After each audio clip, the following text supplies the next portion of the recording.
Beastmaster terhebat. Bab 291. Baik 7 maupun 6, keduanya cukup besar dan terlihat sangat menakutkan. Akan tetapi, karena mereka belum mencapai pangkat pemimpin, mereka tidak menganggap serius kucing berekor 3 yang menerkam mereka. Dilihat dari tindakannya, ia tampaknya tidak terlalu peduli dan langsung menyerang kami. Melihat hal itu, Li Qian pun tak ragu lagi dan langsung memerintahkan Qizai untuk mengeluarkan jurus tipe angin dan Xiao Liu untuk mengeluarkan jurus tipe api, sehingga terjadilah jurus gabungan angin dan api. Ledakan. Aura yang menakutkan, membawa panas yang mencengangkan, membentuk naga api raksasa yang bertabrakan dengan kucing berekor 3 yang menerkamnya. Hanya dengan satu gerakan saja, kucing berekor 3 itu terluka parah. Membunuhmu saat kamu sakit. Li Qian memanfaatkan keunggulannya dan mengeluarkan perintah serangan lainnya. Hanya dalam 3 ronde, dengan 3 jurus combo, si kucing berekor 3 dibuat tak berdaya dan pingsan oleh serangan gabungan 7 dan 6. Setelah mengalahkan musuh-musuhnya, Li Qian tidak ragu-ragu dan langsung maju ke pertempuran lainnya. Orang yang ditolongnya adalah Ding Ganmao. Di samping perbedaan kedekatan, yang terakhir saat ini sedang menghadapi situasi yang paling kritis. Adapun Wang Zhonghan, ia menempatkannya di posisi kedua. Dia membantu Ding Ganmao menyerang kucing berekor 3 lainnya. Dengan penambahannya, tekanan pada Ding Ganmao tidak hanya berkurang drastis, tetapi juga langsung beralih dari bertahan ke menyerang. Sementara itu, di sisi lain, keempat instruktur, termasuk Zhou, terkejut melihat keganasan Li Qian, tetapi di saat yang sama, ekspresi kegembiraan muncul di wajah mereka. Mereka bertukar pandang dan segera membuat keputusan. Tidak ada lagi dukungan. Memanfaatkan fakta bahwa jumlah kucing berekor 3 telah berkurang 3, mereka melancarkan serangan yang lebih ganas. Khususnya instruktur Zhou, karena ia memiliki binatang peliharaan yang baru saja memasuki level penguasa, hampir berhasil menghadapi 5 lawan sekaligus. Saat situasi di medan perang berangsur-angsur membaik, rasa gembira muncul di hati Li Qian. Krisis ini akhirnya berlalu. Segera, pertarungan antara Ding Ganmao dan Li Qian pun berakhir. Mereka berdua lalu bergabung dalam pengepungan terhadap kucing berekor 3 yang ketiga. Ketika semua kucing berkepala 3 dan berekor 3 telah tersingkir dan tidak dapat bertarung lagi, kucing-kucing berekor 2 dan 1 yang ada di dekatnya mulai menjadi takut dan kehilangan keinginan untuk bertarung. Salah satu kucing berekor 2 melesat pergi, dan setelah lolos dari medan perang, itu seperti menjatuhkan domino. Satu persatu, lebih banyak kucing berekor 2 dan kucing berekor 1 melesat ke hutan terdekat dan menghilang. Melihat hal itu, para siswa tidak mempunyai niat untuk menyelidiki masalah itu lebih jauh. Banyak di antara mereka yang terluka atau cedera, dan jika pengejaran terus berlanjut, siapa tahu situasi tak terduga apa yang mungkin muncul. Saat pertarungan Li Qian berakhir, pertarungan di sisi lain, yang dipimpin oleh instruktur Zhou, juga tidak berlangsung lama. Ketika beberapa kucing berekor 3 dibunuh dan bangkainya ditinggalkan di tempat kejadian, kucing-kucing lainnya, termasuk 3 kucing berekor 3 yang bermutasi, semuanya menyelinap pergi ketika mereka melihat situasinya tidak baik. Bersihkan medan perang dan segera keluar dari sini. Instruktur Zhou memberi perintah segera setelah pertempuran berakhir. Ada banyak bahan yang dapat digunakan pada tubuh makhluk luar biasa. Misalnya, kucing berekor 3 ini. Cakar dan gigi kucing mereka dapat digunakan untuk membuat banyak hal dan memiliki nilai daur ulang yang baik. Jadi, di bawah bimbingan instruktur Zhou, para siswa membersihkan tempat kejadian perkara. Mereka menyimpan bangkai kucing berekor 3 di peralatan penyimpanan mereka, sedangkan yang pingsan ditangkap hidup-hidup dan dimasukkan ke dalam bola-bola penjinak binatang yang dibuat khusus. Setelah melakukan semua ini, mereka meninggalkan tempat kejadian tanpa keraguan apapun. Setelah pertempuran sengit ini, banyak darah tertinggal di tempat kejadian, sebagian berasal dari makhluk gaib dan sebagian lagi berasal dari para pelajar. Dalam situasi ini, bau darah yang begitu kuat mungkin akan menarik makhluk gaib yang lebih mengerikan. Oleh karena itu, mereka tidak berani berlama-lama dan langsung mengambil tindakan. Setelah selesai berkemas, rombongan segera menuju kedua rombongan mahasiswa baru lainnya untuk bergabung. Mengingat situasi ini, mereka harus membahasnya lebih lanjut dan melihat bagaimana melanjutkannya. Kelompok rekrutan baru ini berpisah setelah memasuki hutan Monsado. Tidak lama kemudian, mereka terpaksa berkumpul lagi karena serangan kucing ekor 3, yang sebenarnya agak canggung. Setelah mereka bertemu, mereka mulai mengobrol satu sama lain. Ia menceritakan apa yang terjadi belum lama ini. Instruktur Zhou dan ke-13 siswa yang dipimpin oleh siswa senior Ge Zhengdao semuanya agak terkejut ketika mereka melihat Li Qian dan yang lainnya dalam keadaan seperti itu. Mereka semua mengambil obat luka mereka sendiri, ingin membantu mengobati situasi tersebut. Apa pendapat kalian selanjutnya? Pada saat yang sama, di hutan lebat beberapa ratus meter dari perkemahan siswa, instruktur Zhou bertanya. Dia ingin menanyakan pendapat ketiga orang lainnya. Kakak senior Ling angkat bicara, situasi ini benar-benar di luar dugaan kami. Secara logika, mustahil klan kucing 3 ekor sebesar itu muncul di hutan bayangan bulan, apalagi yang sedang dilanda kerusuhan. Bahkan di bagian terdalam hutan Monsado, jumlah kucing berekor 3 seperti itu cukup langka, tambah senior Ge Zhengdao. Senior Adu menggelengkan kepalanya, tapi kita masih berada di area terluar hutan Monsado. Soal langkah selanjutnya, Senior Zhou, Anda yang harus memutuskan. Namun, saran pribadi saya, keselamatan para mahasiswa baru harus menjadi prioritas utama. Instruktur Zhou mengangguk sedikit setelah mendengar kata-kata Ge Zhengdao, mari kita mundur ke kota Yuntian dulu, beristirahat selama sehari, lalu melihat bagaimana keadaannya. Kalau begitu, bukankah pelatihan ini akan gagal total, terlalu kekanak-kanakan, dan tidak menghasilkan apa-apa? Suster senior Ling mengerutkan kening. Kita tidak bisa berbuat apa-apa. Kita tidak bisa mengabaikan keselamatan para siswa baru begitu saja, balas adu kepada Ling. Tepat saat mereka sedang berdiskusi. Tiba-tiba, suara kicauan burung melengking terdengar di langit. Segera setelah itu, bayangan binatang besar tiba-tiba muncul di udara. Keempatnya secara naluriah menatap ke langit, lalu mereka melihat cahaya yang amat menyilaukan. Itulah binatang peliharaan, Raja Merak. Elang peregrine langit berbintang. Keempatnya menatap ke langit dan segera tertarik pada cahaya yang menyilaukan itu. Mereka mengenali hewan peliharaan yang terbang tinggi di langit. Begitu mengenali binatang peliharaan itu, Senior Adu langsung menyadari sesuatu dan tak dapat menahan diri untuk bergumam pada dirinya sendiri. Mereka benar-benar mengerahkan wakil utusan kota awan langit. Perlu diketahui bahwa, Raja Merak, ini adalah sosok yang sangat sakti dengan kekuatan seorang kaisar, dan merupakan sosok yang terkenal di kota awan langit. Kehadirannya di sini tidak diragukan lagi menunjukkan bahwa situasi di hutan bayangan bulan mungkin lebih kritis daripada yang mereka bayangkan. Jika tidak, mereka tidak akan memberitahu tuan ini. Tidak bagus, cepat mundur. Setelah mengetahui situasi tersembunyi, Instruktur Zhou berteriak cemas. Ia tidak menyalahkan Raja Merak atas ketidakpeduliannya. Mungkin Raja telah menemukan kelompok mereka, atau mungkin juga tidak. Bagaimanapun, entah ia menemukan mereka atau tidak, Raja berhak memutuskan pihak mana yang harus dibela dan apa yang harus dilakukan. Dalam menghadapi keadaan darurat yang nyata, nyawa dan keselamatan rakyat jelata memang penting, tetapi tidak sepenting itu. Kejam memang, tetapi itulah kenyataannya. Bab 292. Situasinya sangat kritis. Instruktur Zhou menilai kemungkinan besar ada masalah serius di kedalaman hutan bayangan bulan. Untuk menghindari terjebak dalam baku tembak, dia segera berteriak dan memberi perintah mundur. Sebagai veteran berpengalaman yang telah menghabiskan waktu bertahun-tahun menjelajahi dunia dimensi, dia tahu persis apa yang harus dilakukan dalam situasi ini. Jangan pernah berharap pada sosok-sosok kuat yang akan datang menyelamatkan. Mereka mungkin akan datang menyelamatkan, tetapi hanya jika keadaan darurat sudah terkendali. Jika mustahil menyelamatkan kedua belah pihak, mereka tentu tidak akan mempertaruhkan keselamatan lebih banyak orang hanya untuk menyelamatkan belasan orang.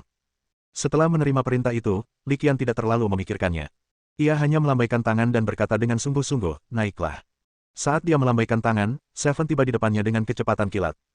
Li Qian memimpin dan melompat langsung ke punggung Qizai. Tak lama kemudian, Amelia, Hu Wenjing, Wu Mingming, dan Dinggan mau mengikuti dan melompat juga. 7. Minggir. Keluar dari sini secepat mungkin.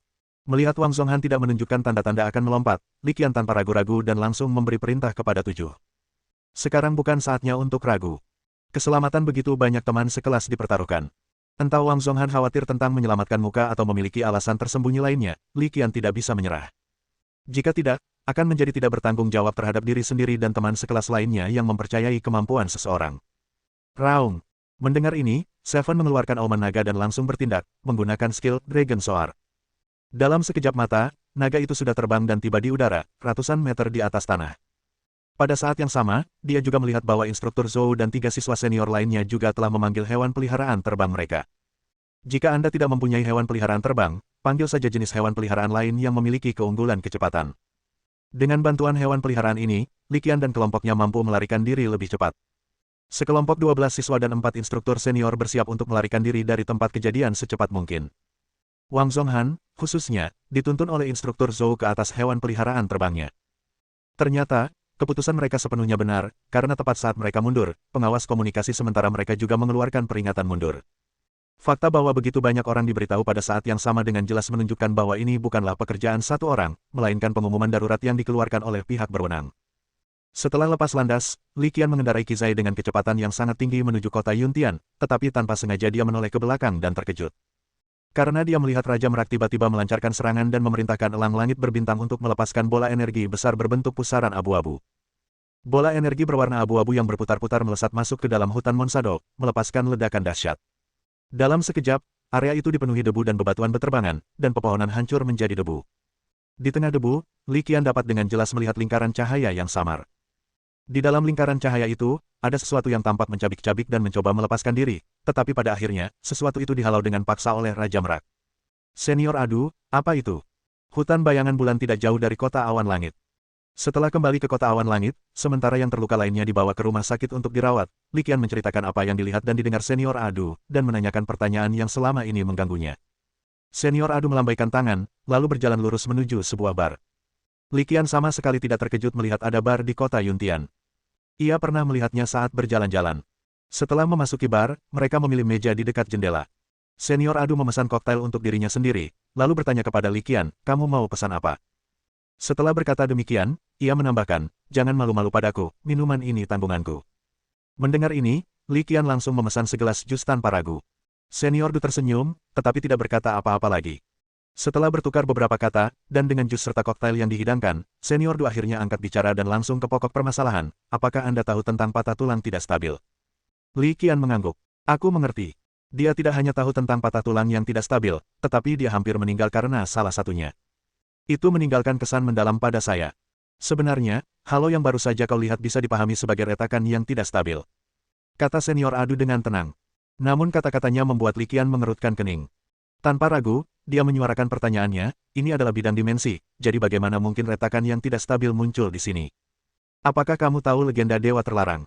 Tanpa menjawab pertanyaan Li Qian secara langsung, Senior Adu mengajukan pertanyaan lain. Li Qian menggelengkan kepalanya. Legenda para dewa, ini adalah sesuatu yang belum pernah didengar orang lain sebelumnya. Inti dari bidang dimensi. Adu Senior menyesap koktailnya lalu mulai menjelaskan, menurut penelitian beberapa cendekiawan peradaban penjinak binatang, mereka percaya bahwa alam dimensi sebenarnya adalah dunia bawang yang bersarang. Semakin dalam Anda menyelami, semakin melimpah energi luar biasa yang Anda miliki, dan semakin kuat pula makhluk luar biasa yang ada di dalamnya. Konon, di bagian terdalam alam dimensi, yang juga merupakan area inti dunia bawang, terdapat sebuah wilayah yang bahkan makhluk mitologi pun tak dapat menginjakkan kaki di dalamnya. Itulah sebabnya wilayah ini disebut Tanah Terlarang Para Dewa, dan legenda Tanah Terlarang Para Dewa berasal dari sini. Sambil mendesah, Senior Adu melanjutkan, kamu akan mempelajarinya di mata kuliah, sejarah peradaban hewan peliharaan, setelah semester dimulai, jadi tidak apa-apa untuk memberitahumu sekarang. Saat ini, eksplorasi tim manusia kami di bidang dimensi baru terbatas pada beberapa lapisan pertama. Mengenai lapisan spesifiknya, saya tidak tahu dengan kekuatan saya saat ini. Yang bisa saya katakan, dengan kemampuan saya baru mencapai lapisan kedua bidang dimensi. Bahkan di dimensi kedua sekalipun, aku harus sangat berhati-hati dan hanya bisa bergerak sedikit dengan perlindungan orang kuat. Setelah beberapa perkenalan singkat, Senior Adu tiba-tiba berkata dengan nada aneh, ada yang salah dengan dunia ini. Hah? Li Qian benar-benar bingung dengan kejadian tak terduga yang dialami Senior Du. Kenapa begitu tiba-tiba dan mendadak? Di bawah tatapan penuh tanya, Li Qian terus menatap Senior Adu. Adu Senior tidak mengecewakannya, dan langsung angkat bicara, mengungkapkan informasi yang ia ketahui, menurut para cendekiawan peradaban penjinak binatang, alam dimensi ini awalnya adalah bawang bombay utuh. Entah kenapa, bawang bombay ini tidak berfungsi, dan baunya pun keluar. Era peradaban penjinakan binatang buas di bintang leluhur dimulai dari titik ini. Menurut para ilmuwan, ini baru permulaan. Pada akhirnya, seluruh dunia bawang, yaitu bidang dimensi, akan runtuh sepenuhnya dan menyatu dengan dunia nyata. Munculnya celah tak stabil merupakan sebuah pertanda. Singkatnya, apa yang disebut celah tak stabil sebenarnya hanyalah lorong sementara yang muncul ketika penghalang dunia antar dimensi runtuh sementara. Retakan tak stabil ini semakin sering muncul dalam beberapa tahun terakhir, dan suara samar yang Anda dengar seharusnya adalah suara yang dipancarkan oleh makhluk luar biasa dari dimensi yang lebih dalam yang ingin menyeberang. Alasan Raja Merak bergegas ke sana kemungkinan besar untuk menangani masalah ini. Jika makhluk-makhluk luar biasa dari dimensi yang lebih dalam ini menginjakkan kaki di sini, kemungkinan besar akan terjadi bencana besar. Hal seperti ini pernah terjadi sebelumnya. Bab 293. Setelah mendengarkan penjelasan Senior Adu, Li Qian akhirnya memperoleh pemahaman tentang keretakan yang tidak stabil di dalam bidang dimensi, dan akhirnya mengerti mengapa Raja Merak begitu bersemangat untuk bergegas. Keduanya mengobrol cukup lama, dan sekitar tengah hari, Instruktur Zhou mengumpulkan kembali seluruh kelompok yang berjumlah 25 mahasiswa baru. Ia mengumumkan, apa yang terjadi pagi ini sungguh tak terduga, tetapi ini adalah norma di alam dimensi. Kita selalu ditemani bahaya, dan kita tidak pernah tahu kapan kita akan dikubur di negeri asing, tanpa meninggalkan jejak jasad kita. Saya bisa memberitahu Anda dengan pasti apa yang terjadi hari ini. Sungguh berbahaya. Jika kita selangkah lebih lambat, kita mungkin sudah binasa. Mungkin karena merasa bahwa rasa krisis telah cukup tertanam, nada bicara Instruktur Zhou tiba-tiba berubah, dari peringatan menjadi penyemangat, namun, kalian tidak perlu berkecil hati atau terlalu khawatir. Selama kekuatan kalian meningkat, bukan hanya pertahanan diri yang mungkin, tetapi bukan berarti mustahil bagi kalian untuk menjelajahi dimensi dengan bebas seperti Tuan Raja Merak. Petik 2. Bla bla bla. Instruktur Zhou terus berbicara tanpa henti. Meskipun Li Qian memahami semua prinsip ini dan tahu bahwa Zhou hanya mencoba memotivasinya, ia tetap terpengaruh, dan raut wajahnya menjadi sedikit bersemangat. Setelah memberikan semangat, Instruktur Zhou mulai menjelaskan langkah selanjutnya. Seperti yang telah diduga Li Qian, insiden ini pasti akan berdampak besar pada pelatihan. Semua mahasiswa baru yang terluka dikembalikan ke sekolah tanpa syarat, pelatihan militer diakhiri lebih awal, dan lencana petualang sementara yang dikeluarkan untuk mahasiswa baru yang tidak terluka diambil kembali. Pencabutan lencana petualang mereka berarti mereka kehilangan hak untuk meninggalkan kota dan hanya bisa tinggal di Cloud Sky City. Mereka dapat memilih untuk kembali ke bintang leluhur mereka atau terus menjelajahi Cloud Sky City dan kembali setelah 3 hari. Tanpa banyak berpikir, Li Qian memilih untuk tetap tinggal. Setelah kejadian ini, gagasan bahwa kinerja yang baik akan memberinya lencana petualang lebih awal kemungkinan besar akan terlupakan. Dalam keadaan seperti ini, siapa yang tahu kapan ia bisa mengunjungi dimensi lain lagi? Tentu saja, Li Qian ingin memanfaatkan kesempatan ini untuk menjelajah sebanyak mungkin. Setelah membulatkan tekadnya, Li Qian menghela napas panjang, tidak lagi memikirkan masalah latihan, dan mulai berjalan santai melewati kota Yuntian. Tidak hanya gaya budaya dan arsitektur kota Yuntian yang benar-benar berbeda dari Zuxing, tetapi toko-toko hewan peliharaan juga menawarkan berbagai jenis barang dengan harga yang jauh lebih murah daripada di Zuxing. Selama bahan-bahan ini berguna, seperti bubuk tulang naga, buah bunga lonceng, bambu sanfeng, dan batu kongming, Li Qian akan memilih untuk membeli beberapa sebagai cadangan, karena cepat atau lambat dia akan membutuhkannya. Tepat saat Li Qian keluar dari toko yang menjual anak singa peliharaan, menatap langit, dan hendak memesan hotel, jam komunikasi sementaranya tiba-tiba berdering. Li Qian menatap nomor asing yang tertera di jam komunikasi sementara dan sedikit bingung. Bagaimana mungkin orang asing menelepon jam komunikasi sementara seperti itu? Tanpa banyak berpikir, ia menekan tombol jawab, dan suara dari jam komunikasi langsung mengejutkannya. Itu Irina. Sekitar setengah jam kemudian, Li Qian melihat sebuah restoran bernama Western Region Family dan masuk ke dalam. Begitu dia masuk, sesosok anggun mengangkat tangan kanannya di meja dua orang dekat koridor sebelah kiri, memberi isyarat agar Li Qian mendekat. Orang ini adalah Irina. Senior Irina, aku tak menyangka akan bertemu denganmu di sini. Li Qian berjalan mendekat tanpa ragu, sambil tersenyum saat berbicara. Aku sudah tahu kau ada di kota awan langit, dan kalau bukan karena kecelakaan itu, kau mungkin masih berkemah di hutan bayangan bulan malam ini. Irina berkata dengan tenang, makanlah. Aku pesan cukup untuk 2 orang. Jangan sia-siakan. Makanan di kota awan langit jauh lebih mahal daripada di planet leluhur kita. Tanpa sopan, Li Qian mengambil sumpitnya dan bersiap menyendok nasi ke dalam mangkuknya. Melihat ini, Irina menunjukkan ekspresi agak terkejut. Nggak mau minum apa-apa, langsung makan saja. Li Qian langsung menanggapi perkataan Irina, di dimensi ini, makanan jauh lebih mahal daripada di planet leluhur kita, jadi kita tidak bisa menyia-nyiakannya. Juniormu cukup menarik. Irina tersenyum penuh arti mendengar hal itu, lalu tidak berkata apa-apa lagi, menyesap minumannya, dan mulai makan sendiri. Keduanya makan bersama, bergantian memegang sumpit, seolah-olah mereka datang khusus untuk hidangan ini. Sekitar pukul 18.30, setelah makan malam, keduanya meninggalkan restoran Western Regions Family dan berjalan-jalan di sekitar kota Yuntian. Ayo pergi. Setelah berjalan beberapa saat, Irina tiba-tiba berkata, "Hah?" Mendengar ini, tanda tanya besar muncul di dahi Li Qian. Awalnya aku berencana mengajakmu menemui Guru Tai, tapi karena kau sudah tiba di dimensi ini, aku akan mengajakmu menemuinya secara langsung, kata Irina. Saya dengar dari tetua Tai bahwa dia adalah penjaga gerbang celah dimensi. Kali ini, ketika saya datang ke sini, saya sangat memperhatikan dan tidak melihatnya di dekat gerbang dimensi, kata Li Qian. Irina menjelaskan, itu wajar. Bahkan mereka yang menjaga gerbang dimensi tidak benar-benar berdiri di sana seperti penjaga gerbang. Dengan adanya robot keamanan, mereka biasanya tidak muncul sama sekali. Mereka punya kantor khusus, jadi mereka tidak jauh berbeda dengan pekerja kantoran biasa yang bekerja dari jam 9 sampai jam 5. Dia melanjutkan, tentu saja, kalian tidak akan melihatnya sekarang, karena dia telah mengajukan permohonan pemindahan dari jabatan aslinya dan pergi ke kota Feihe untuk menjadi wakil komandan garnisun. Dia menjadi wakil komandan garnisun, dan dia tidak ada di kota Yuntian. Li Qian semakin bingung setelah mendengar kata-kata Irina, kenapa? Entahlah. Irina menggeleng. Mungkin dia ingin memanfaatkan lingkungan di sana untuk mengasah dirinya dan hewan peliharaannya, lalu mencoba menembus level kaisar lagi. Mencoba mencapai level kaisar lagi. Li Qian menggelengkan kepalanya, matanya penuh keraguan. Bukankah aku sudah menemukan metode evolusi dari kuncup mutiara emas ke roh laut pasang surut? Dengan kuncup mutiara emas milik penatua besi yang sudah mencapai level penguasa, seharusnya tidak lama lagi ia bisa ditingkatkan ke level kaisar setelah berevolusi. Bagaimana denganmu? Irina menatap Li Qian dengan saksama, lalu menjawab dengan jujur. Itu hanya situasi yang tidak terduga. Aku belum pernah mendengar Old Tai bilang kau akan membantunya mengembangkan Golden Pearl Bud. Mungkin dia memang sudah tidak punya harapan sama sekali. Tapi, bunga yang kau tanam dengan hati-hati tidak mekar, sementara pohon willow yang kau tanam tanpa sengaja justru tumbuh subur. Mendengar ini, bibir Li Qian berkedut tanpa sadar. Ternyata si tua Tai memang tidak pernah menaruh harapan besar padanya, dan ia mungkin cukup terkejut ketika menerima telepon dari Li Qian. Bab 294. Setelah mengetahui kebenarannya, Li Qian tak kuasa menahan senyum kecut. Namun, jika dipikir-pikir lagi, situasi seperti ini memang wajar terjadi. Sebelumnya, Meskipun Li Qian telah menunjukkan bakat luar biasa dalam memelihara dan berhasil membesarkan dua binatang peliharaan yang kuat, naga sisik biru dan salamander iblis api beku, potensi binatang tingkat kaisar dan potensi binatang tingkat penguasa pada akhirnya tidak ada bandingannya. Mampu meneliti metode evolusi hewan peliharaan tingkat penguasa potensial tidak berarti kita juga bisa meneliti metode evolusi hewan peliharaan tingkat kaisar potensial.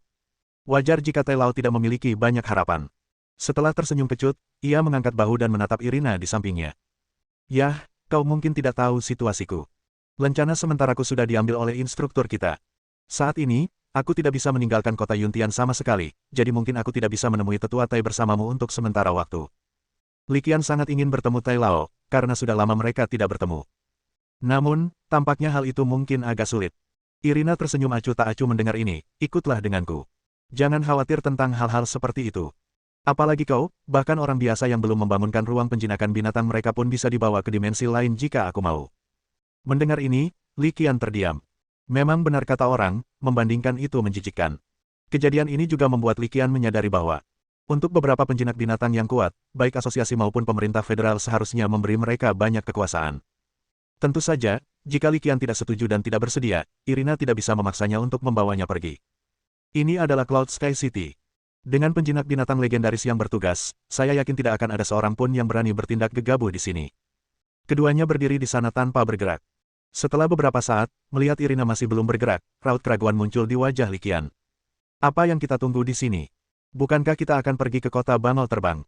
Irina melihat ke depan, menunjuk ke arah tertentu, dan berkata dengan tenang, kita masih harus menunggu satu orang lagi.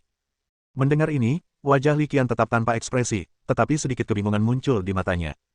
Pada titik ini, siapa lagi yang akan pergi ke Flying Crane City bersamanya dan Irina? Tak lama kemudian, ia memikirkan sebuah kemungkinan, yang mungkin menjadi salah satu syarat penting bagi evolusi. Seorang penjinak binatang buas yang menggunakan keahlian, Life Dew. Li Qian berhenti berpikir berlebihan dan tetap diam, menunggu dengan sabar tanpa menunjukkan ketidaksabaran. Sekitar 5 menit kemudian, sesosok anggun muncul di sudut jalan di depan kami. Melihat wanita itu muncul di sudut jalan, Li Qian tidak dapat menahan diri untuk melirik Irina di sampingnya, matanya penuh dengan rasa ingin tahu.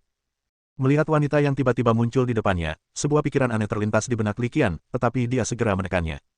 Bagaimana ini mungkin?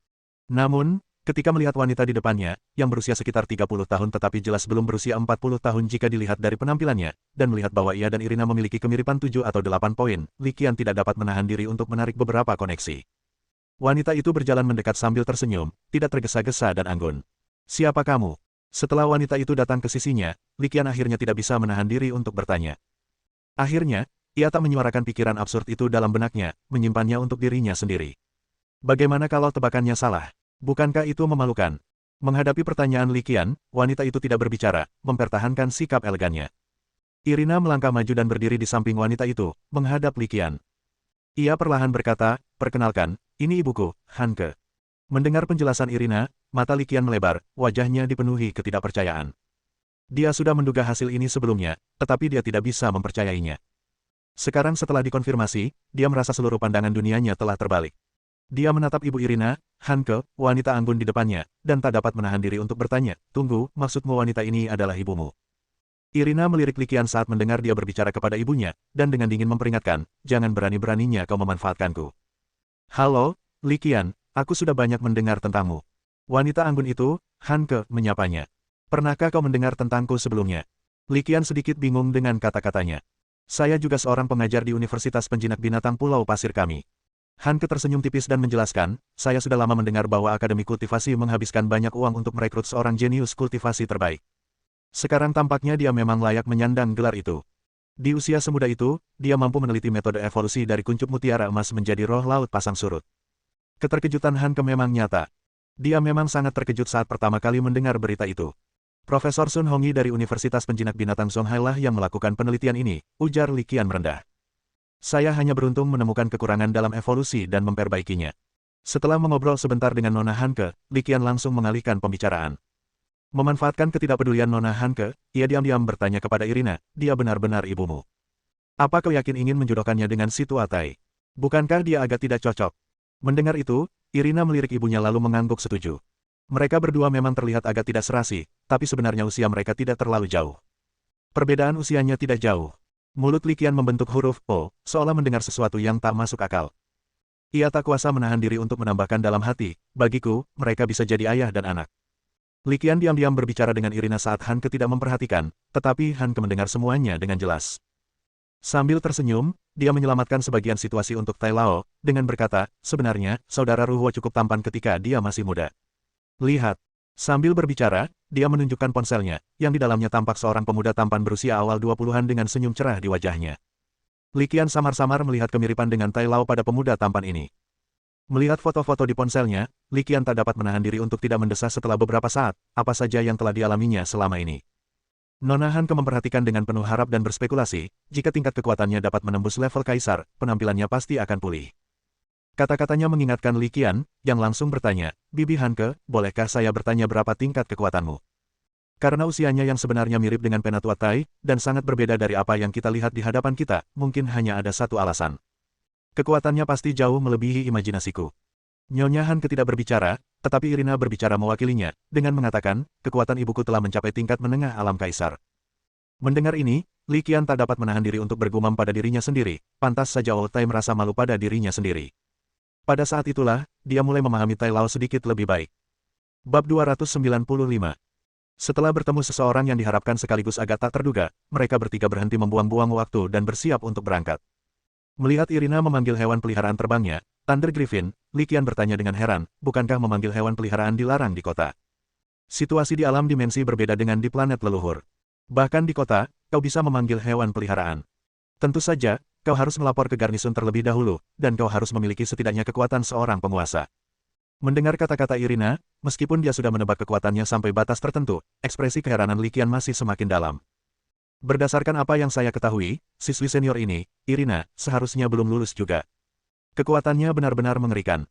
Thunder Griffin, yang setidaknya 5 atau 6 kali lebih besar dari singa biasa, menunjukkan postur yang agung segera setelah dipanggil. Namun, setelah Irina senior memberi perintah, ia pun berbaring dengan patuh. Tanpa membuang waktu lagi, ketiganya melompat dan menaiki punggung Thunder Griffin satu persatu. Dengan kepakan sayap Thunder Griffin yang tiba-tiba, mereka bertiga terangkat ke udara oleh hembusan angin. Setelah terbang ke langit pada ketinggian lebih dari 1000 meter dan memperoleh arah dengan cepat, ketiga orang dan satu binatang itu terbang lurus ke arah timur, yang merupakan arah di mana Flying Crane City berada. Mulai sekarang, kamu harus ingat bahwa saat menunggangi hewan peliharaan terbang di alam dimensi, kamu tidak boleh terbang terlalu tinggi atau terlalu rendah.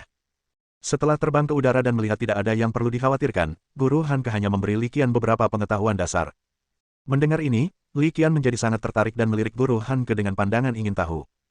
Guru Han Ke menjelaskan, di alam dimensi, ketinggian sebenarnya merupakan area yang sangat berbahaya. Makhluk supernatural terbang tingkat tinggi sering muncul di sana. Soal tidak terbang terlalu rendah, alasannya serupa. Beberapa makhluk luar biasa dapat menyembunyikan keberadaan mereka dan tak terdeteksi di udara, sementara di bawah 1000 meter, mereka mungkin diserang dari darat. Berdasarkan pengalaman kami selama bertahun-tahun sebagai penjinak binatang buas yang menjelajah ke berbagai dimensi, kami menyimpulkan bahwa tingkat bahayanya relatif paling rendah pada ketinggian sekitar 1000 meter. Li Qian mengangguk dengan serius setelah mendengar ini, terima kasih atas bimbingan Anda, Guru Han Ke. Kamu secara alami akan mempelajari hal-hal ini ketika kamu resmi memasuki dimensi untuk pelatihan. Petik 2. Demikianlah mereka bertiga ngobrol santai, sementara di udara, Thunder Griffin terbang sangat stabil, nyaris tanpa fluktuasi. Kadang-kadang, Li Qian mendengar suara gemuruh mengerikan yang datang dari dalam tanah, suara yang mengandung kekuatan dahsyat, yang menunjukkan bahwa suara itu berasal dari makhluk supernatural yang sangat kuat. Li Qian sangat curiga bahwa jika mereka tidak menunggangi Thunder Griffin dengan kekuatan seorang hegemon, mereka mungkin sudah diserang. Thunder Griffin yang mendominasi berhasil menghalangi banyak mata yang iri. Setelah terbang sekitar 5 jam, tepat ketika bokong Li Qian mulai mati rasa, suara Irina tiba-tiba terdengar, kita sudah sampai. Kok bisa sejauh ini? Mendengar ini, Li Qian menghela napas lega, tapi tak kuasa menahan rasa bingung. Memang agak jauh. Kota Feihe termasuk kota terpencil, Irina setuju, tanpa berkata apa-apa lagi. Li Qian ingin bertanya, tetapi ia mengurungkan niatnya. Rasanya tidak pantas menanyakan mereka berdua tentang beberapa hal yang berkaitan dengan Tai Tua. Setelah berputar di atas Flying Crane City, Irina mengeluarkan komunikator, mengirim pesan, lalu langsung mendarat. Saat ketinggian menurun, kota Feihe mulai terlihat jelas, dan memang skalanya jauh lebih kecil dibandingkan dengan kota Yuntian. Kota Feihe hanyalah kota kecil dengan populasi penduduk tetap hanya sekitar 200.000 jiwa. Kota ini juga merupakan kota manusia terdekat dengan gurun. Suara Guru Han Ke terdengar lagi, seolah ia tahu apa yang dipikirkan Li Qian. Gurun. Li Qian dengan tepat menangkap informasi kunci dalam kata-kata Guru Han Ke. Guru Han Ke melanjutkan penjelasannya kepada Li Qian, yang disebut gurun sebenarnya adalah area di luar wilayah yang dikuasai oleh para penjinak binatang buas.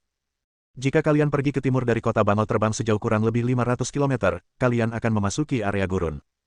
Dibandingkan dengan wilayah yang dikuasai manusia, alam liar memang lebih berbahaya, tetapi tentu saja, alam liar juga menyimpan lebih banyak peluang.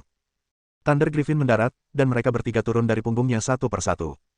Guru Hanke melanjutkan, tentu saja, ini tidak berarti bahwa wilayah gurun sama berbahayanya, dan wilayah yang dikuasai manusia sama amannya. Semua ini relatif, karena ada retakan yang tidak stabil, jadi bahkan area yang dikuasai manusia pun tidak 100% aman. Selain itu, meskipun kami, para penjinak binatang, telah membersihkan area tersebut beberapa kali, masih ada beberapa area yang masih sangat berbahaya. Li Qian mengingatnya sejenak dan bertanya, seperti auman binatang buas yang baru saja kita lewati. Mengapa para penjinak binatang terkuat di antara kita, manusia, tidak membersihkan tempat-tempat itu? Setelah menanyakan hal itu, Li Qian melanjutkan dengan pertanyaan lain. Mungkin mereka ingin meninggalkan tempat latihan yang relatif aman bagi para pemula sepertimu yang baru saja memasuki dunia dimensi ini, kata Irina. Ada juga beberapa makhluk luar biasa yang, meskipun kuat, tidak agresif.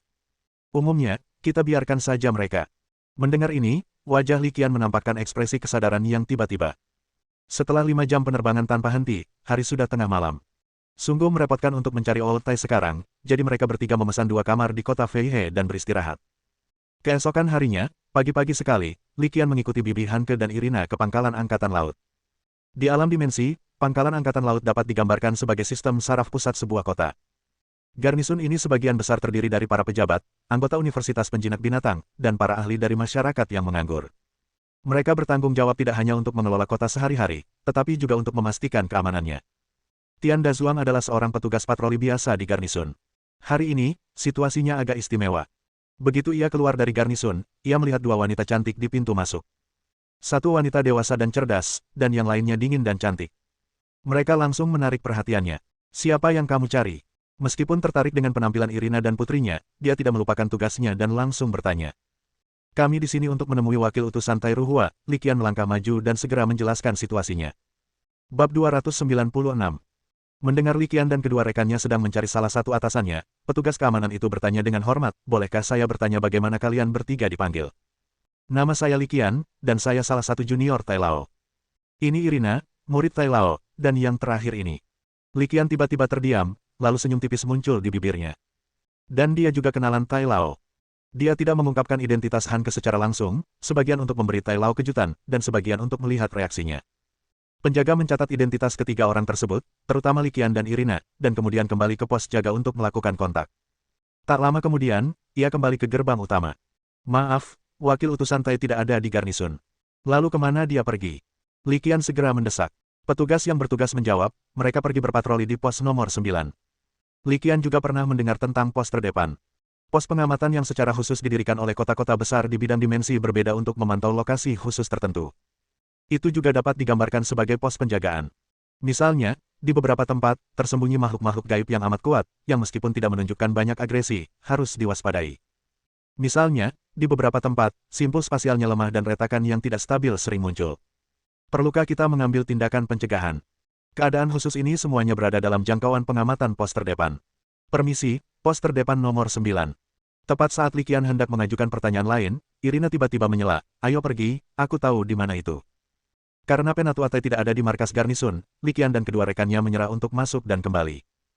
Tepat saat mereka berbalik, di dalam rumah garnisun, di menara penjinak binatang, seorang pria parubaya berwajah persegi yang tampaknya baru berusia sekitar 40 tahun tiba-tiba berbicara dengan suara rendah, sobat tua, kau tidak bisa lolos dari ini.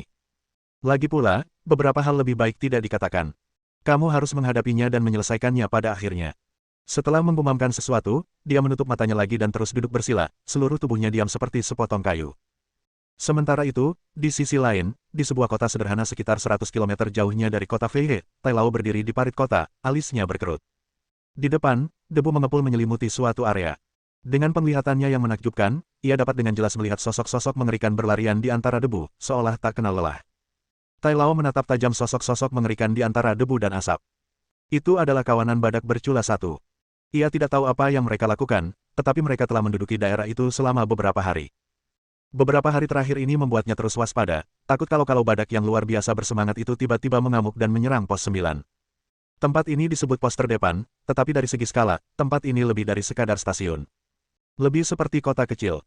Tidak hanya ada manusia penjinak binatang yang tinggal di sini sepanjang tahun, tetapi juga merupakan titik pasokan penting bagi manusia penjinak binatang yang memasuki dan meninggalkan rawa keputusasaan. Jika pos terdepan ini ditabrak oleh kawanan badak berculas satu ini, pos tersebut mungkin akan hancur.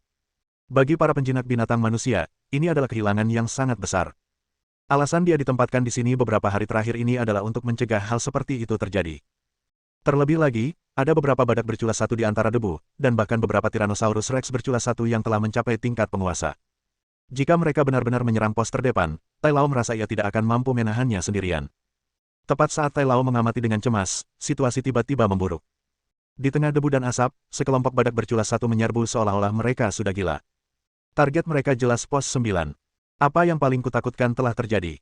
Situ Atai tak kuasa menahan diri untuk bergumam ketika melihat pemandangan ini dari kejauhan. Tanpa ragu, dia memanggil salah satu binatang peliharaannya, singa angin dan guntur. Dalam situasi ini, singa angin dan guntur, jenis hewan peliharaan yang mengandalkan serangan langsung dan agresif, adalah yang paling cocok untuk bersinar. Karena Jinzu Beilei tidak ada, dan mengingat peran utamanya adalah pendukung, bahkan jika dia dibebaskan, efektivitasnya akan terbatas. Sedangkan untuk Infernal Viper, ukurannya yang kecil membuatnya cocok untuk serangan kejutan, tetapi pertempuran tim berskala besar bukanlah keunggulannya. Terakhir, ada belalang sembah bersayap 4, yang merupakan kartu truf Iron Man, dan dia tidak berencana untuk langsung menggunakannya. Dia mengerutkan kening sambil berpikir, sambil menatap singa angin dan guntur yang sudah bertarung dengan kawanan badak berculas satu, matanya penuh dengan keraguan. Saya tidak mengerti mengapa kawanan badak berculas satu ini tiba-tiba mengamuk dan menyerang pos 9. Tepat saat singa angin dan singa petir serta kawanan badak berculas satu terkunci dalam pertarungan sengit, auman singa bergema dari langit. Raungan, raungan, raungan. Itu, Thunder Griffin. Melihat hewan peliharaan yang tiba-tiba muncul di cakrawala saat mendekat dari jauh, Old Tai langsung mengenali identitasnya. Lalu, ekspresi keheranan mendalam tampak di wajahnya. Seperti halnya singa guntur, Griffin guntur berevolusi dari singa petir, tetapi jalur evolusinya berbeda. Keduanya memiliki potensi yang serupa, jadi sulit untuk mengatakan mana yang lebih baik atau lebih buruk. Oleh karena itu, keterkejutannya sebenarnya bukan karena kemunculan Thunder Griffin, melainkan karena orang yang menungganginya. 3 orang yang sangat mengejutkannya. Li Qian, Irina, dan orang yang ingin ia temui sekaligus takut ia temui. Han Ke, raungan, raungan, raungan. Thunder Griffin mendarat langsung di tembok kota pos terdepan 9, dan kemudian, di bawah komando Irina, bergabung dalam pertempuran, membantu Thunder Lions dalam menangani kelompok badak yang kondisinya memprihatinkan. Old Tai, ada apa? Setelah mendarat, Li Qian langsung menghampiri Old Tai dan bertanya tanpa sempat berbasa-basi. Tai Lao menatap Li Qian, senyum pahit muncul di wajahnya, aku juga tidak tahu. Kalau saja dia tahu alasannya, dia tidak akan berada dalam posisi pasif seperti itu. Sekarang, dia hanya berharap agar beberapa Tyrannosaurus Rex Unicorn yang jauh tidak ikut campur, jika tidak situasi akan benar-benar lepas kendali. Hanya masalah waktu sebelum pos terdepan nomor 9 jatuh. Kawanan badak berculas satu ini tidak normal, penglihatan Irina sungguh menakjubkan. Hanya dengan pemindaian sederhana, dia menemukan anomali tersebut. Sebenarnya, kawanan badak berculas satu ini memang tinggal tak jauh dari pos terdepan 9. Namun, mereka biasanya jinak dan jarang menyerang manusia penjinak binatang, apalagi langsung menabrak pos terdepan, lanjut Pak Tuatai. Li Qian cukup bingung setelah mendengar penjelasan ini. Dia juga tahu sedikit tentang badak berculas satu. Mereka adalah hewan peliharaan yang relatif lembut, jadi kecil kemungkinan situasi saat ini akan terjadi. Bingung, dia lupa memberi kejutan apapun pada Old Tai dan mulai berpikir. Baik Buruhan maupun Irina untuk sementara mengesampingkan pikiran mereka dan memfokuskan perhatian mereka pada krisis saat ini.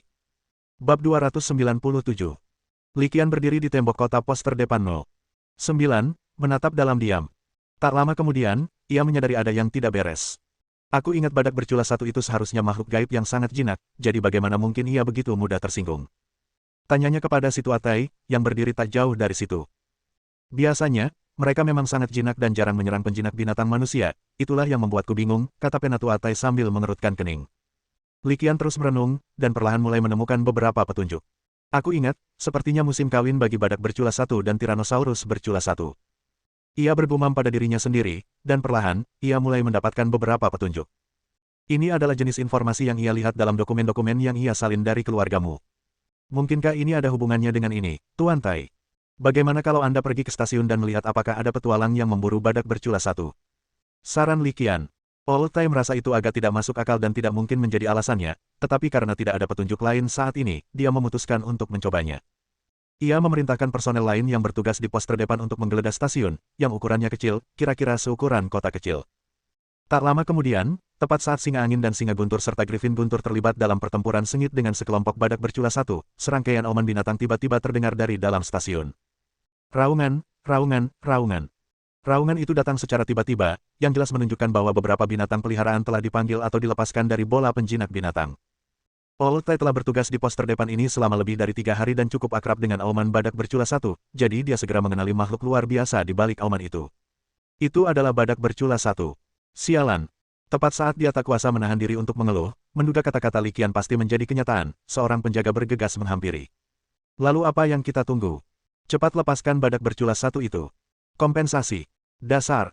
Para pedagang hewan peliharaan itu sembarangan menangkap badak bercula satu, hampir saja menyebabkan kerusuhan di antara badak-badak itu. Aku bersikap lunak dengan tidak membalas dendam pada mereka. Setelah mendengarkan laporan dari para penjaga dan memastikan bahwa insiden itu memang disebabkan oleh pedagang hewan peliharaan di pos terdepan yang menangkap sejumlah besar badak bercula satu, Tai Lao tidak dapat menahan diri untuk tidak mengumpat dengan keras. Kalau mereka mau kompensasi, ya sudah, biar saja mereka datang dan bicara langsung dengan saya. Tai Tua memberi perintah dengan sangat tegas, dan para pengawal muda itu tidak berani ragu sedikitpun. Mereka segera mundur dan melaksanakan perintahnya. Cepat! Desak Irina. Melihat beberapa Tyrannosaurus Rex bertanduk satu tidak jauh dari sana tampak mulai gelisah setelah mendengar raungan dari pos terdepan. Kelompok Tyrannosaurus Rex bertanduk satu itu cukup besar, berjumlah 7 atau 8, dan semuanya setingkat overload. Jika mereka menyerang mereka bersama-sama, mereka pasti akan menimbulkan banyak masalah. Si Tuate juga melihat kejadian ini. Tiba-tiba ia berbalik dan melotot marah ke suatu tempat di dalam stasiun. Saat lingkaran pemanggilan menyala, hewan peliharaan Li Qian yang familiar, belalang sembah bersayap 4, tiba-tiba muncul. Tai Lao dan belalang sembah itu sependapat, sehingga belalang sembah bersayap 4 itu langsung tahu tujuan pemanggilan Tai Lao. Tanpa penundaan sedikit pun, ia langsung bertindak, sosoknya tiba-tiba menghilang. Beberapa saat kemudian, sekelompok orang muncul di tembok kota pos terdepan No. 9. Yang lebih tua berusia sekitar 40 atau 50 tahun, sementara yang lebih muda berusia awal 30-an. Mereka semua terkejut ketika tiba-tiba muncul. Setelah dia melihat dengan jelas situasi dan di mana dia berada, dia akhirnya menghela napas panjang lega. Si Tuate melirik mereka, tanpa memberi mereka waktu untuk beradaptasi, lalu berkata langsung, sekarang, kalian punya 2 pilihan. Pertama, lepaskan semua badak bercula satu yang tertangkap. Kedua, terus kendalikan badak bercula satu ini, dan aku akan mengirim kalian untuk berkomunikasi dengan mereka. Sambil berbicara, dia menunjuk ke arah pemandangan pertempuran di depan, nadanya dingin dan tanpa emosi apapun. Total ada 5 orang, semuanya pedagang hewan peliharaan yang telah menangkap badak bercula satu. Mereka melirik tanpa sadar, dan ketika melihat adegan pertempuran sengit di bawah tembok kota, mereka tak kuasa menahan diri untuk mundur. Ini, salah satu di antara mereka, yang tampak paling tua, tak dapat menahan diri untuk mengoceh ketika melihat pemandangan ini, dan suaranya menjadi tergagap. Kamu hanya punya waktu 1 menit untuk berpikir. Setelah memberinya pilihan, Tai Lao segera melihat arlojinya, membuat gerakan hitung mundur. Pemimpin ini seharusnya tidak ada hubungannya dengan kita, kan? Kita sudah berburu cukup banyak badak bercula satu sebelumnya, tapi belum pernah menemukan yang seperti ini. Kata seorang pria kurus berkumis yang tampaknya berusia pertengahan 30-an. Si Tuate tak bersuara, masih melirik jam tangannya, seolah tak berniat menjelaskan. Setelah beberapa saat, ia langsung berkata, 30 detik lagi. Mendengar ini, pria berkumis itu langsung gugup. Kamu tidak bisa melakukan ini. Saya akan mengajukan pengaduan. Ini pemerasan dan melanggar semua peraturan. Ya, kami sudah bekerja keras selama lebih dari setengah bulan. Jangan biarkan kami mendapat imbalan apapun. Mereka setidaknya harus memberi kita kompensasi. Petik 2. Kelima pedagang hewan peliharaan mulai berdiskusi di antara mereka sendiri, tampak seperti mereka sedang bersiap untuk memaksa pemerintah mengambil alih. Old Tai bahkan tidak melirik mereka, tetap menatap ke depan, memperhatikan reaksi beberapa Tyrannosaurus Rex unicorn. 10 detik lagi. Suara dingin Old Tai terdengar lagi. Kelima orang itu saling berpandangan, wajah mereka menampakkan ekspresi rumit berupa kebencian, ketidakberdayaan, kesedihan, dan perjuangan. Pada akhirnya, semuanya berubah menjadi desahan. Mereka semua mengeluarkan bola penjinak binatang dari saku mereka dan melepaskan satu demi satu badak unicorn. Banyak sekali, gumam Li Qian dalam hati, sambil melihat sekitar 100 badak bercula satu yang telah dilepaskan. Raungan, raungan, raungan.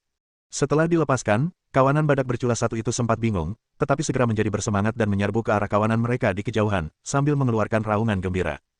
Irina dan Penatua Besi juga memanfaatkan kesempatan itu untuk berkomunikasi dengan Griffin Petir dan Singa Petir Angin, serta membujuk mereka untuk mundur.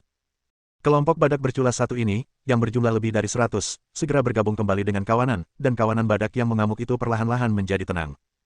Sekarang, apa kau masih berpikir ini bukan salahmu? Si Tuate melirik dingin ke arah kelima pedagang hewan peliharaan itu. Ini hasil terbaik. Jika pos terdepan 0,9 hancur karena ini, tidak akan semudah mengeluarkan bola penjinak binatang. Kalian mungkin akan menghabiskan sisa hidup kalian bekerja di mesin jahit. Tapi sebelumnya, melihat kawanan badak unicorn dan beberapa Tyrannosaurus Rex unicorn mundur, kelima pedagang hewan peliharaan itu sedikit tercengang. Ini pertama kalinya mereka menghadapi situasi seperti ini. Salah satu pedagang hewan peliharaan ingin membantah, tetapi setelah berbicara, ia tidak tahu harus berkata apa. Li Qian tersenyum dan menjelaskan kepadanya, situasinya sekarang berbeda dari sebelumnya. Ini adalah musim kawin badak bercula satu. Kau dengan paksa memutuskan begitu banyak pasangan yang sedang jatuh cinta. Bagaimana mungkin mereka tidak marah? Aku mengerti. Mendengar ini, kelima pedagang hewan peliharaan itu tampak tercerahkan. Li Qian menatap Old Tai dan menambahkan dengan penuh arti, inilah kekuatan cinta. Saat mengatakan hal ini, dia melirik ke arah guru Hanke, baik sengaja maupun tidak sengaja, yang makna tersembunyinya menarik. Si tua Tai tidak bodoh. Dia mengerti arti tersembunyi di balik kata-kata Li Qian. Untuk sekali ini, wajah tuanya memerah, dan dia tampak agak bingung harus berbuat apa. Bab 298. Melihat hal itu, kelima pedagang hewan peliharaan itu tidak berani berlama-lama dan segera pergi dengan sedih. Melihat kelima pedagang hewan peliharaan itu pergi, Li Qian tersenyum kecut dan menambahkan, cinta, sungguh indah dan hebat. Perkataan Li Qian begitu jelas hingga Old Tai pun tersipu, kejadian langka baginya. Ia melirik guru Hanke yang berdiri tak jauh darinya. Dibandingkan dengan guru Hanke, ia hanyalah seorang pria tua yang jorok. Memikirkan hal ini, ia tak kuasa menahan rasa malu. Perasaannya cukup rumit, dan untuk sesaat, ia bingung harus memulai percakapan seperti apa. Pergi sana, dasar bocah nakal.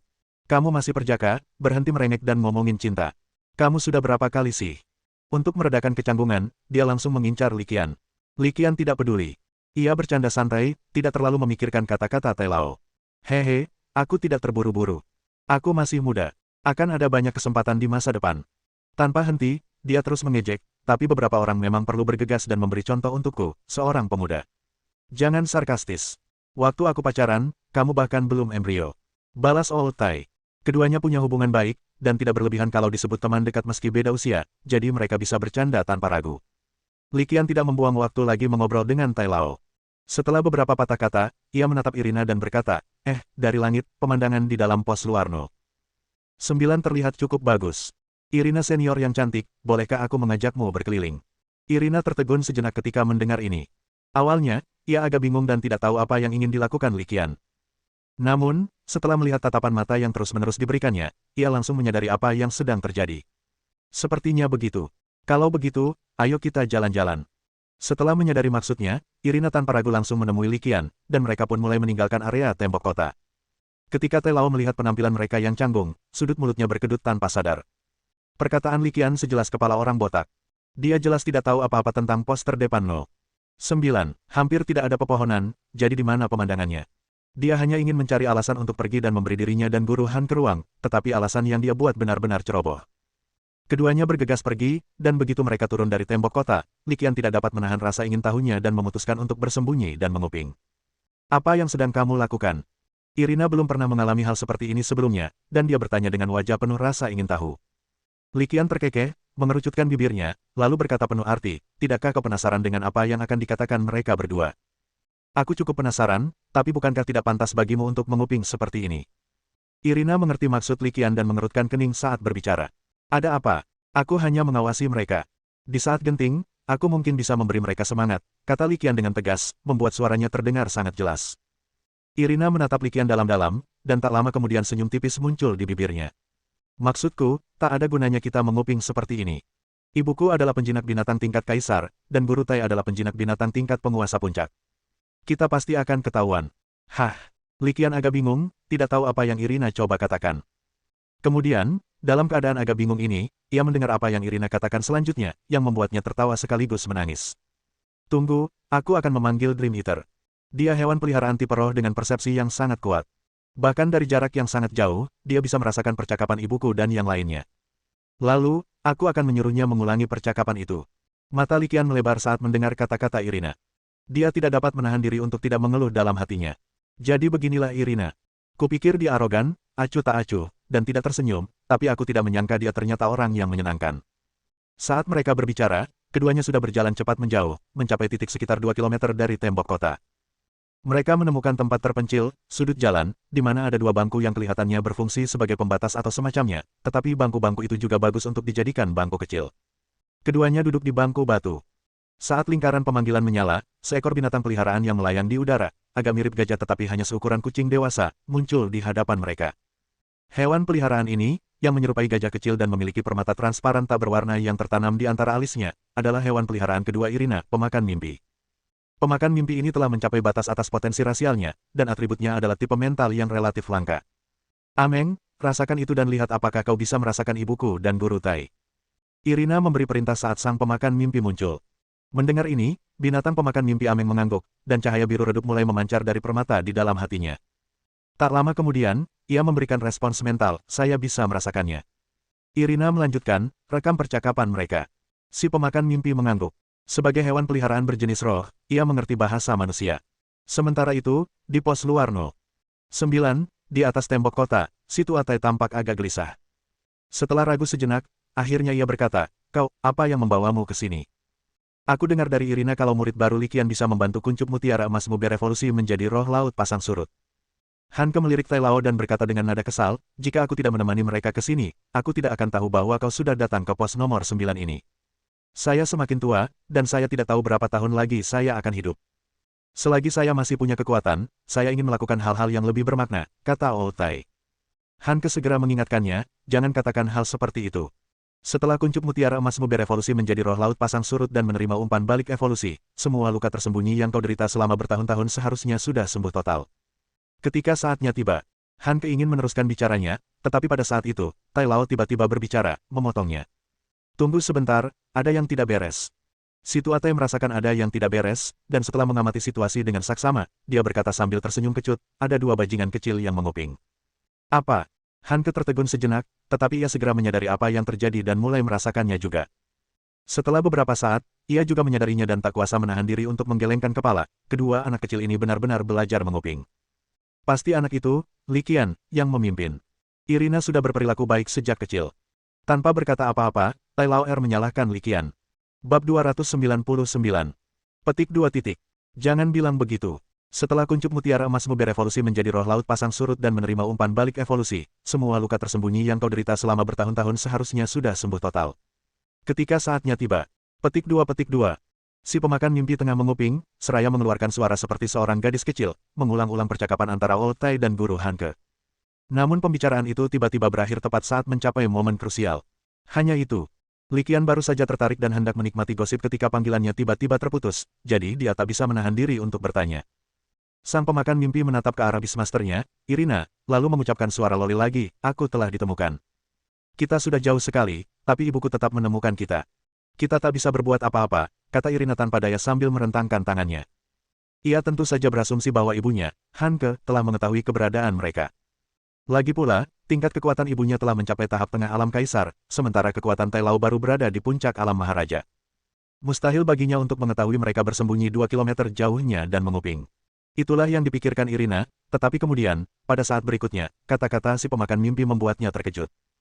Tidak, ibumu, Nona Hanke, memang menemukan keberadaanku, tapi sebelum itu, guru Tai lah yang pertama kali menemukan petunjuknya, kata si pemakan mimpi dengan jujur. Kata-katanya tidak hanya mengejutkan Irina, tetapi juga membuat mata Liqian terbelalak. Tahukah Anda, tingkat kekuatan guru Hanke adalah kaisar tingkat menengah, dan dia tidak menyadari keberadaan binatang pemakan mimpi itu sejak awal. Akibatnya, Tai Lao merasakannya. Dari sini, kita dapat menyimpulkan bahwa kekuatan mental Tai Lao mengerikan. Jika tidak melampaui guru Hanke, setidaknya sebanding dengannya. Dengan kata lain, tingkat kekuatan mental Tai Lao setidaknya telah mencapai tahap tengah kaisar. Memikirkan hal ini, Liqian hanya bisa sedikit mengernyit karena terkejut. Kekuatan spiritual Tai Lao tidak hanya telah menembus ke level kaisar, tetapi setidaknya telah mencapai level menengah level kaisar. Jika peliharaannya dapat menembus belenggu level, tidak diragukan lagi dia akan melangkah ke level kaisar dalam satu langkah. Memikirkan hal ini, Liqian semakin bertekad untuk menemukan Tai Lao. Ia tidak bisa menjamin hewan peliharaan lain, tetapi ia harus memastikan kuncup mutiara emas berevolusi dengan aman dan benar menjadi roh laut pasang surut. Apa yang harus kita lakukan sekarang? Karena tidak dapat menguping lagi, Liqian dan Irina sama-sama bingung, tidak yakin harus berbuat apa. Liqian menunjuk ke jalan di depan dan berkata, bagaimana kalau kita jalan-jalan di sekitar pos 9? Mungkin ada pemandangan indah di sana. Irina mengangguk sebagai jawaban. Tidak ada lagi yang bisa dilakukan saat ini. Demikianlah mereka mengobrol santai sambil berjalan-jalan. Untungnya, mereka tidak sendirian dan bisa mengobrol, kalau tidak, pasti akan sangat membosankan, karena di pos nomor 9 ini tidak ada pemandangan yang bisa dibicarakan, dan bahkan tidak banyak pepohonan yang bisa ditemukan. Di sini benar-benar sepi. Setelah berjalan-jalan santai sekitar setengah jam, mereka berdua pada dasarnya telah mengunjungi seluruh pos terdepan No. 9. Mengingat bahwa Tai Lao dan Han Ke mungkin sedang mengobrol asyik saat ini, mereka tidak mengganggu mereka, melainkan kembali ke dermaga batu lagi dan menunggu dengan bosan. Setelah menunggu sekitar 2 jam, mereka akhirnya melihat Tuan Tai dan Guru Han meninggalkan tembok kota, mengobrol dan tertawa. Guru Tai, apa yang sedang Anda dan Guru Han bicarakan? Anda tampak begitu asyik. Kakak senior Irina dan saya sudah menunggu di sini begitu lama, kaki kami hampir mati rasa. Canda Li Qian saat melihat keduanya mendekat. Mendengar hal ini, rona merah muncul di wajah Han Ke yang masih muda. Li Qian melirik pemandangan ini dan memasang ekspresi aneh di wajahnya. Ketika mereka berdua berdiri bersama, mereka benar-benar terlihat seperti ayah dan anak perempuan. Orang yang tidak mengetahui cerita di dalamnya kemungkinan akan salah paham.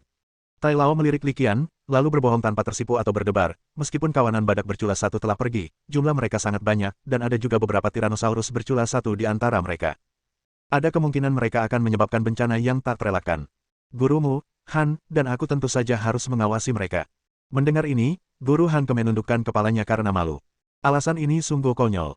Li Qian terkekeh dan berkata, "Oh," lalu melanjutkan, "Saya rasa apa yang Anda katakan masuk akal, Tuan Tai. Tapi kita baru menonton selama 2 jam, jadi kita tidak bisa sepenuhnya mengesampingkan risikonya, kan? Bagaimana kalau Anda dan Guru Han begadang semalaman?" Ahem. Li Qian dipotong oleh Tai Lao sebelum dia bisa menyelesaikan kata-katanya. Orang tua itu tidak dapat menahan diri untuk mengeluh dalam hatinya, "Anakmu ini benar-benar bajingan, kau bisa mengatakan apa saja." Yang lebih penting lagi, mereka bahkan mengemukakan alasannya, yang membuatnya geli sekaligus jengkel. Yah, mereka sudah mundur jauh, mereka seharusnya tidak akan kembali, Paul Tai dengan santai mengarang alasan untuk menepisnya. Keempatnya bertemu dan langsung menuju ke sebuah rumah di pos terdepan. Jika rumah ini berada di planet leluhur, pastilah bangunannya akan menjadi yang paling tidak mencolok. Hanya memiliki 3 lantai dan luasnya tidak terlalu besar, diperkirakan sekitar 200 meter persegi. Rumah ini dianggap mewah di pos terdepan No. 9. Paul Tai membawa mereka masuk ke dalam rumah. Ya, ini adalah markas garnisun, pos luar No. 9. Ia dianggap sebagai salah satu badan otoritas tertinggi di pos terdepan ini. Bahkan para Beastmaster dari pasukan garnisun harus mengikuti pendapat sang master di sini untuk beberapa keputusan. Tak diragukan lagi, pemilik tempat ini adalah Tai Lao. Setelah memasuki garnisun, mereka berempat mengobrol sebentar. Merasa suasananya sudah tepat, Irina berbicara lebih dulu, langsung ke intinya. Ia menyerahkan bola penjinak binatang buatan khusus kepada tetua Tai, sambil berkata, "Guru Tai, ini kuncup mutiara emas Anda. Karena Li Qian sudah di sini, Anda harus mengurus evolusinya sendiri. Mengenai semua sumber daya yang dibutuhkan untuk evolusi, saya sudah menyiapkan semuanya." Tai Lao mengambil bola pengendali binatang dari Jin Zubei dan berkata dengan ekspresi rumit, "Aku tak pernah menyangka kalau nanti aku sudah tua, kalian berdua masih akan mengkhawatirkanku. Tuan Tai, Anda penyelamat saya. Sudah menjadi tugas saya untuk membantu hewan peliharaan Anda menyelesaikan evolusinya." Nada bicara Li Qian berubah tegas dan ia berkata dengan percaya diri. "Jaga ibuku baik-baik." Irina menatap Paul Tai dan mengucapkan 4 kata dengan singkat. Li Qian melihat sekeliling dan berkata, "Penatua Tai, tempat ini memiliki ruang terbatas. Sepertinya tidak cocok untuk evolusi hewan peliharaan. Faktanya, tidak hanya di sini, tetapi juga di seluruh pos terdepan No. 9, tidak ada tempat yang cocok untuk evolusi." Begitu cahaya evolusi dinyalakan, hampir semua orang di seluruh pos 9 akan dapat melihatnya, dan Li Qian tidak ingin berevolusi di lingkungan ini. Bab 300. Sekitar 10 km dari pos terdepan No. 9 ini, terdapat sebuah lembah. Lembah ini dulunya merupakan habitat harimau api merah, penguasa tingkat rendah. Beberapa waktu lalu, ia berlari keluar lembah dan menyebabkan kerusakan. "Aku sudah membunuhnya." Setelah berpikir sejenak, Tai Lao berkata, "Tempat ini dikelilingi pegunungan di semua sisi, hanya dengan jalan pegunungan yang sempit untuk masuk dan keluar. Tempat ini sangat cocok sebagai situs evolusi." Li Qian mengangguk, tempat seperti ini memang cocok untuk hewan peliharaan yang berevolusi. "Baiklah, tanpa basa-basi lagi, ayo berangkat sekarang." Mereka berempat tidak membuang waktu dan segera bertindak setelah membuat keputusan. Mereka masing-masing memanggil hewan peliharaan terbang mereka, menungganginya, dan terbang ke angkasa. Dalam waktu singkat, mereka tiba di atas lembah Chu. Berdiri di punggung Qizi, menatap lembah di bawah kakinya dan kemudian melirik lingkungan sekitarnya, Li Qian mengangguk sedikit.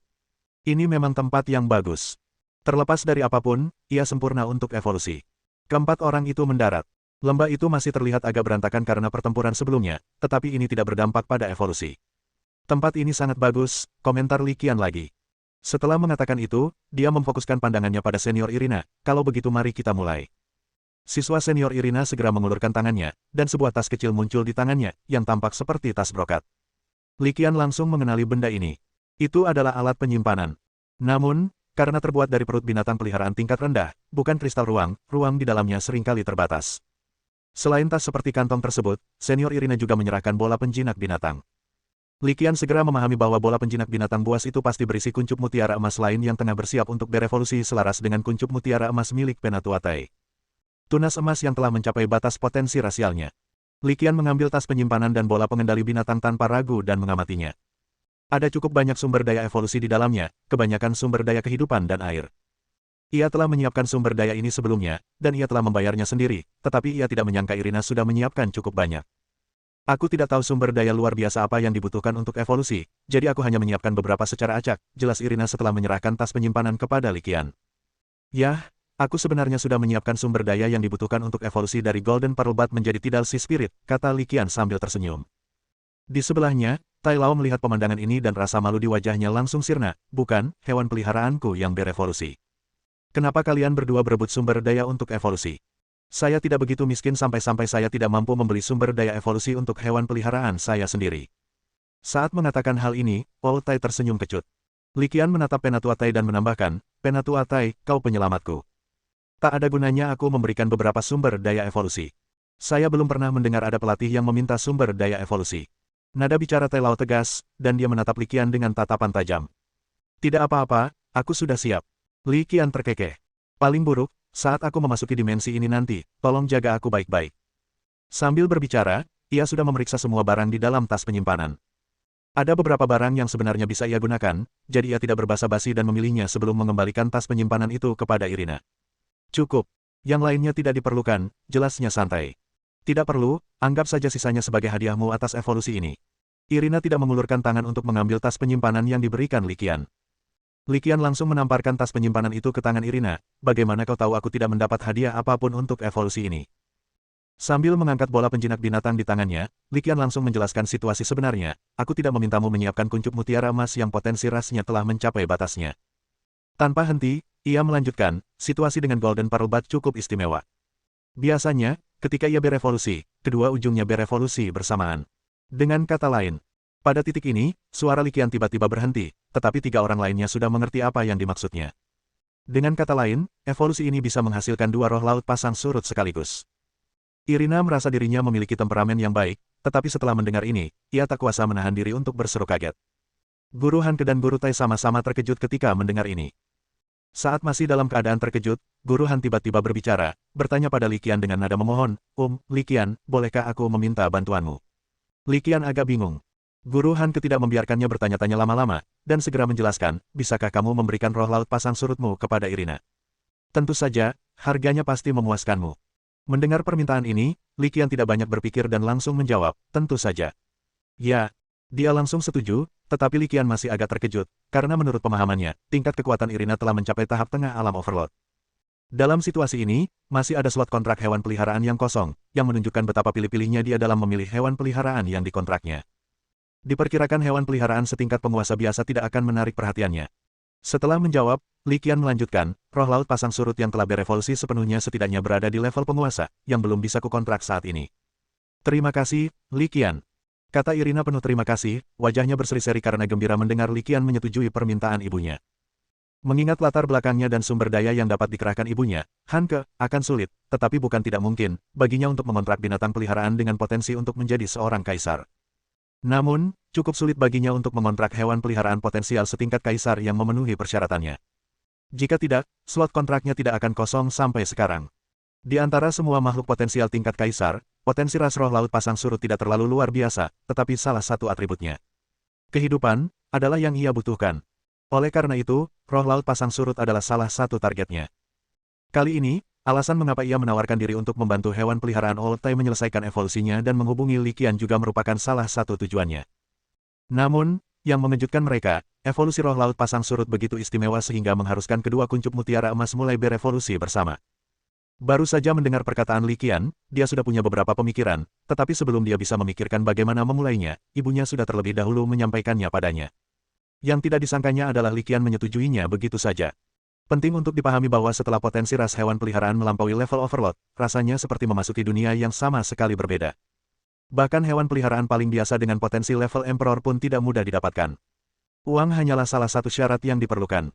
Seringkali, banyak syarat tambahan yang harus disetujui untuk mendapatkannya.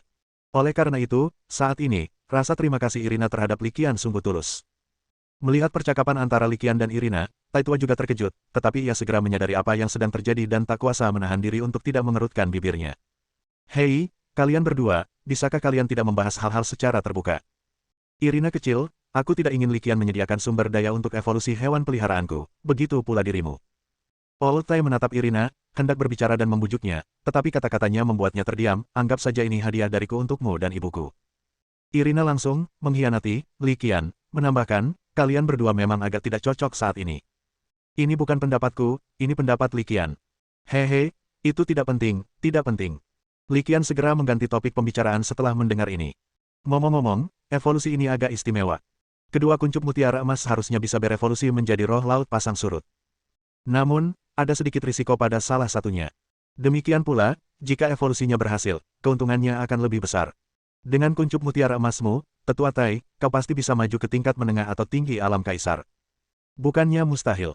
Saat itu, Jin Yu telah menyelesaikan evolusinya, dan potensi rasnya melampaui Jin Feng, mencapai tingkat menengah alam kaisar. Sedangkan kuncup mutiara emas milik Tai Lao telah melampaui batas atas potensi rasnya, bahkan menembus tingkat alam utama. Bukan tidak mungkin potensi rasnya mencapai tingkat tinggi alam kaisar setelah evolusinya. Bersambung.